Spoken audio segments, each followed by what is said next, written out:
USA. Good crowd here, as usual, over 40,000. Getting a little bit warmer as the day has gone on. Temperatures in the 50s. And in lane 6, as promised, Team USA. We see Brianna Nelson here as the leadoff leg. This is her first appearance at Penn Relays as an emerging elite. Last year she was here as part of Texas's winning team on the 4x4 at Penn Relays. And right next to them in lane 7, as you would expect, Jamaica. Interesting team here. Day, Hall, Leroy, and McPherson. Three of these young ladies were part of the 4x400 meters last year at the Commonwealth Games that brought home the gold medal. So Jamaica is contending in the 4x4 relay. Take a look at the lane assignments. We saw Team USA in lane 6 and Jamaica in 7.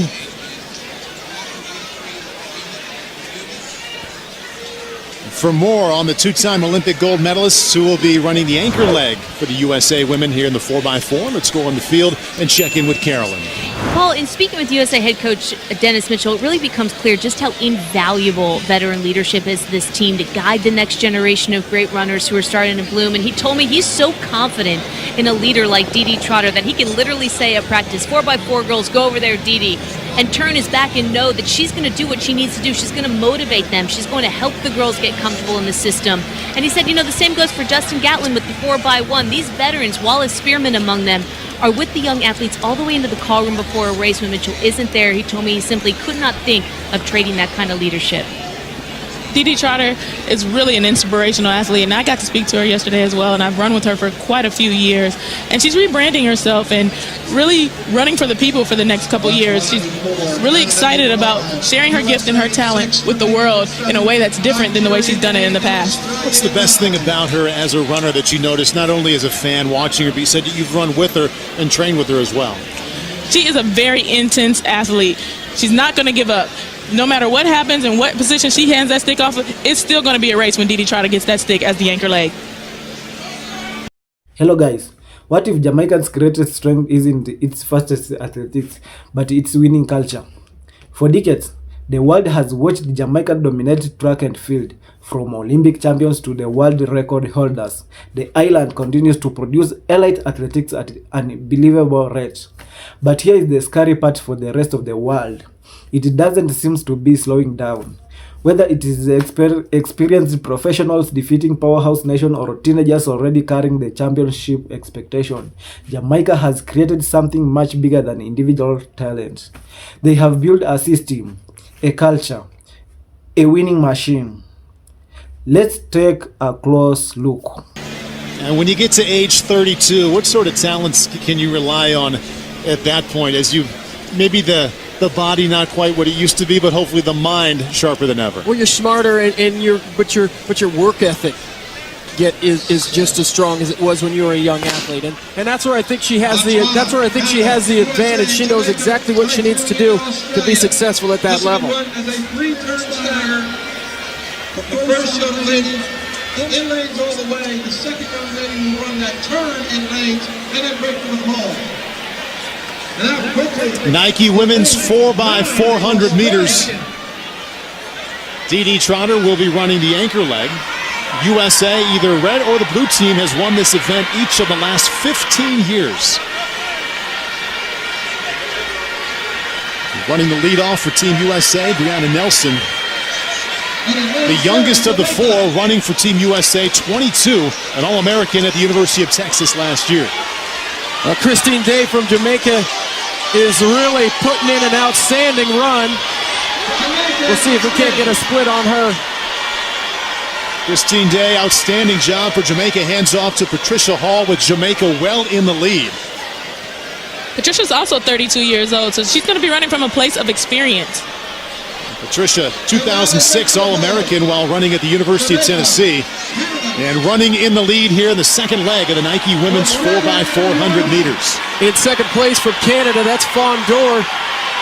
She was an All-American while at Penn State in the 400-meter hurdles. She's been here many times as a collegiate athlete running that 4x4 relay. Jamaica in first, Canada in second, and Team USA in third.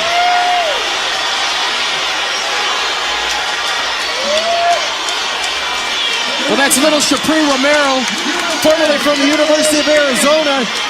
She didn't even know if she'd run competitively in college till Fred Harvey got his hands on her. She turned out to be an outstanding college runner. Excellent second leg for Shapri Romero from the USA team.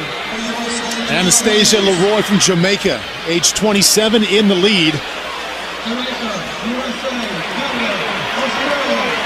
And Janelle Hayes just behind for Team USA. Canada has slipped back to third place.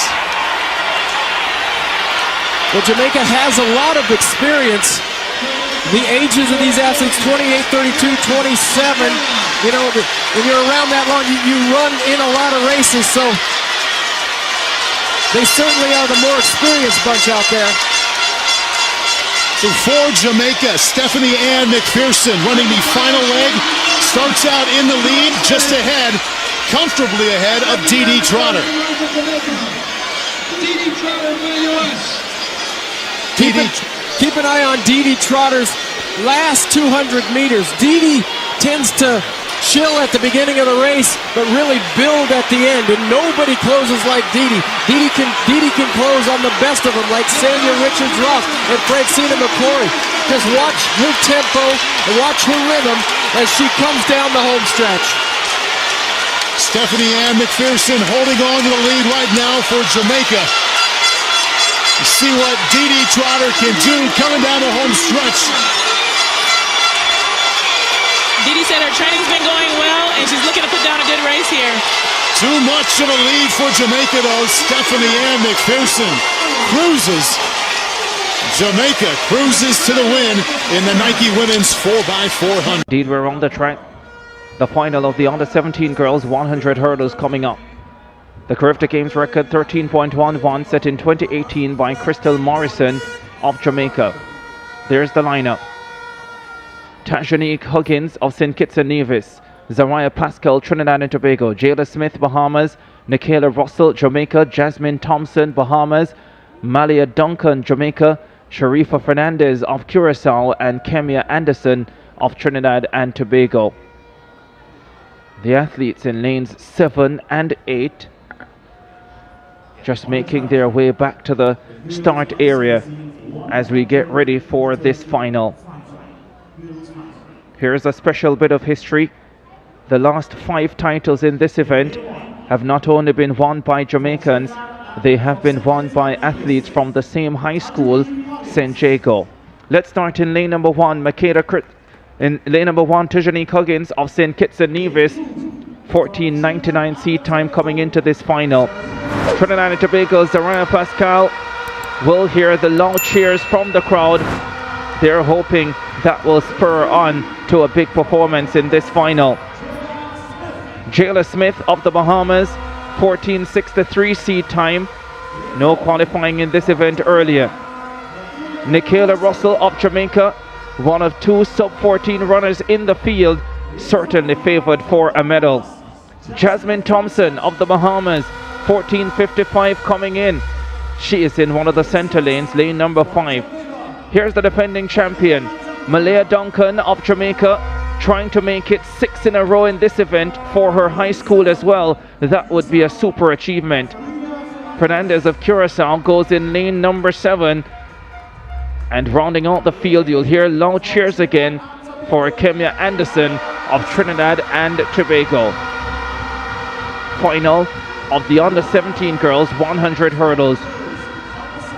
2018 and 2019, Crystal Morrison won the title. In 2022 and 2023, Brianna Davidson and Malaya Duncan, who is in this field, won last year. All athletes from St. Jago High School in Spanish Town, Jamaica. Must be a record to have such a hold on any one event at the Carifta Games. Can Duncan, like Morrison and Davidson, successfully defend?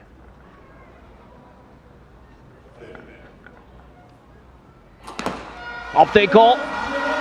Duncan got up quick to the defending champion. Russell, her teammate, is chasing her. The Bahamians are left back. It's Malaya Duncan who is on her way to successfully defending the Carifta title. 13:30 14:31. And for the 6th Carifta Games in a row, a young lady from St. Jago High School, representing the land of wood and water, will stand atop of the podium in the 100 hurdles for under 17 girls. 1-2 for Jamaica. And it was Thompson of the Bahamas who came through to get the bronze. 13:34 the winning time. 24 gold medals up for grabs this afternoon, and the first comes to Jamaica. The third time for the day that Jamaica have gone 1-2 in an event.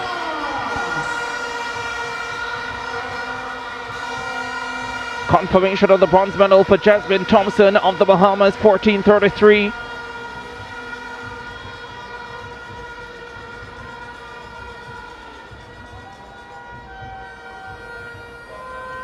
Many feel some of the Jamaicans down on their best on day number 1, but they look peaked and ready to deliver some massive performances on today's final day. And they are doing that. 1-2 in the under 20 girls high jump, 1-2 in the under 17 boys long jump. And now they start the series of sprint hurdles finals with a 1-2 finish in the under 17 girls category. What a smile for Malaya Duncan, the gold medalist. So too the Bahamian.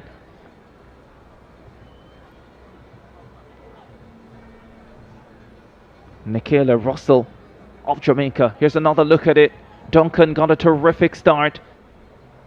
Was part of Jamaica's gold medal team in the 4x100, and Russell never really could connect. That result was never in doubt. It was as dominant a performance as you'll see in a final of this magnitude.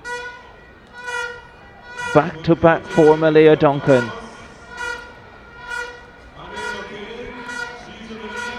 Here's confirmation of the final results in the 100 hurdles for under 17 girls. Negative 0.8 meters per second the wind speed. Duncan successfully defends at 13:34.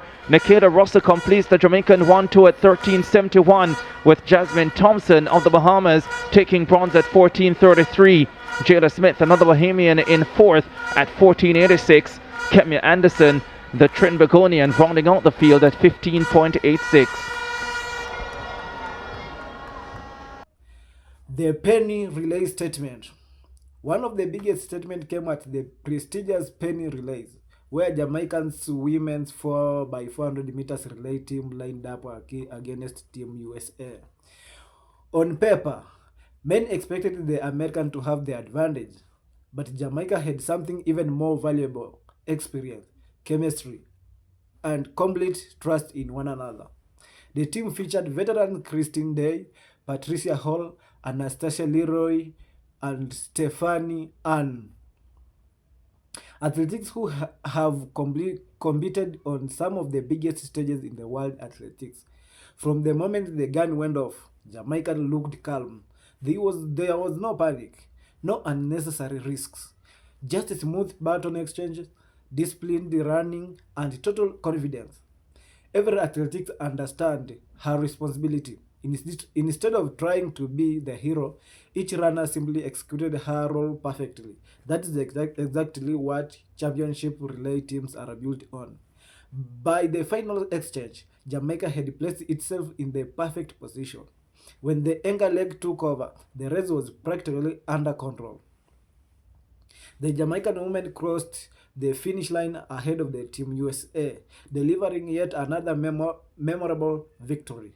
But the result wasn't simply about speed. It was about preparation. It was about discipline. And perhaps, most importantly, it was about trust. Because relay races are unlike any other event. One small mistake can destroy months of preparation. Yet, Jamaicans constantly perform under pressure because every athlete believes in the teammate standing beside her. That confidence doesn't happen overnight. It's built over years of competing together and holding each other to incredible high standards. The next generation is already here. If anyone believed Jamaica's future depends only on its experienced stars, the Carifta game quickly proved otherwise. The under-17 girls 100 meters hurdles delivered another remarkable chapter in Jamaican's athletics story. Malaya Duncan of St. Jago High School stepped onto the track carrying enormous expectation. She wasn't simply racing for another medal, she was defending a tradition, and she delivered. With another outstanding performance, Duncan successfully defeated her character title. But that's only part of the story. Her victory also gave St. Jago High School an incredible 6th consecutive title in the event. Think about that for a moment. 6 straight champions from the same school. That doesn't happen by accident. It speaks to coaching. It speaks to preparation. It speaks to a culture where every athletics grow up believing the excellence is a simple expected. Young athletics aren't entering competition hoping to create history. They are entering competition determined to continue it. That is completely different mindset. And it's one of the biggest reasons Jamaica continues producing champions year after year. Winning has become the standard. Perhaps the most fascinating part of all this is how winning has become normal in Jamaica. For many countries, producing one world-class athletics is one once in a generation achievement. For Jamaica, another champion simply joined a very long list. That's because success has become institutionalized. Young athletics grow up surrounded by Olympic champions. They train in school that have already produced legends. Their coaches understand what it takes to reach the very top because they have guided others there before. Instead of wondering if greatness is possible, they expect it. That expectation changes everything. Pressure become motivation. History become inspiration. And every new athlete feel responsible for protecting the legacy built before them. More than individual talent. Many people believe Jamaica wins because of natural sprinting ability. Talent certainly matters, but talent alone doesn't explain decades of dominance. What separates Jamaica is teamwork, discipline, preparation, and belief. The Penny Relays victory showed how experienced athletics trust one another completely. The Carifta game showed teenagers already embracing the same mentality. Different generation, the same winning culture. That is incredible. Difficulty for any nation to replicate. Because culture aren't built in one season, they are built over decades. The future looks even brighter. Perhaps the most exciting part for Jamaican fans is what these two competitions reveal together. On one side, veteran athletics continue defeating some of the strongest teams in the world. On the another, talented teenagers are already preparing to become tomorrow's champions. That creates a pipeline few countries can match. Today's junior become tomorrow's Olympics. Tomorrow's Olympics become mentors for the next generation, and the cycle continues. It's a system that constantly renews itself. As long as that culture remains strong, Jamaica isn't just producing champions, it's producing future legends, and that should make every rival's nation pay attention, because Jamaica's dominance doesn't appear to be fading anytime soon. If anything, the next generation may be even more stronger. Jamaica has shown the Jamaica has shown the world that greatness isn't built by chance. It's built through culture, discipline, trust, and relentless commitment to the excellence.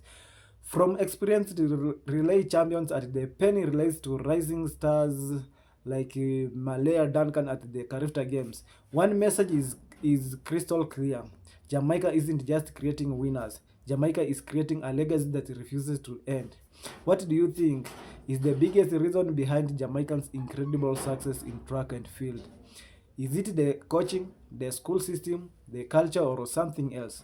Let us know in the comment below. If you enjoyed this video, don't forget to like, subscribe, and turn on notifications You never miss more stories celebrating Jamaicans' incredible impact on the world athletics. Thank you for watching, and as always, one love.